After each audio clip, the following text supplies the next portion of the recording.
తిరుమల అలిపిరి నడక మార్గంలో వన్యమృగాల కదలికలను గుర్తించేందుకు 200 ట్రాప్ కెమెరాలను ఏర్పాటు చేసినట్లుగా డిఎఫ్ఓ సతీష్ తెలిపారు. ఇక మార్చి నెల 4వ తేదీ నుంచి ఇప్పటి వరకు 5 సార్లు మెట్ల మార్గానికి దగ్గరగా చిరుత అలాగే ఎలుగుబంటి సంచారం గుర్తించామని, వన్యమృగాల జాడకు సంబంధించి 4G నెట్వర్క్ కెమెరా ట్రాప్స్ ద్వారా ఎప్పటికప్పుడు ఫుటేజ్ వస్తోందని అన్నారు.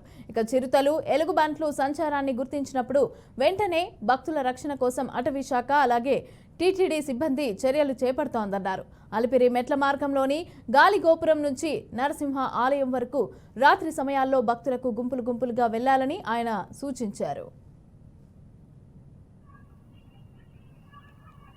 అది నిరంతరం మనం చిరుత పులులు తర్వాత ఎలుగుబంట్లు తిరుగుతున్నాయా లేదా అని నిర్ధారణ చేసుకోవడం కోసం కెమెరా ట్రాప్స్ని ఉంచడం జరిగింది. సుమారు 200 కెమెరా ట్రాప్లని మనం అక్కడ ఉంచడం జరిగింది.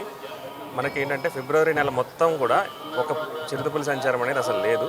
మళ్ళీ మనకి మార్చి 4వ తారీఖు నుంచి ఇప్పటి వరకు 5 సార్లు చిరుతపులి సంచారం అనేది గుర్తించడం జరిగింది. గుర్తించిన రోజు ఇమీడియట్గా మనకి ఇప్పుడు 4G నెట్వర్క్ కెమెరా ట్రాప్స్ పెట్టడం ద్వారా మనకి ఇమీడియట్గా లైవ్ అలర్ట్స్ లాగా వస్తాయి. వచ్చినప్పుడు మన ఫారెస్ట్ డిపార్ట్మెంట్ స్టాఫ్ అట్లాగే టీటీడీ ఫారెస్ట్ స్టాఫ్ అట్లాగే తిరుమల తిరుపతి దేవస్థానానికి సంబంధించిన విజిలెన్స్ సిబ్బంది అందరూ కూడా స్పెషల్ డ్యూటీస్, స్పెషల్ టీమ్స్ లాగా ఫామ్ చేసి సాయంత్రం 6 గంటల నుంచి రాత్రి 12 గంటల వరకు వాళ్ళందరూ కూడా 7th మైల్ నుంచి నరసింహస్వామి టెంపుల్ వరకు కూడా వాళ్ళందరూ కూడా డ్యూటీలో అప్రమత్తంగా ఉంటారు. వాళ్ళకి సమాచారాన్ని చేరవేస్తాం.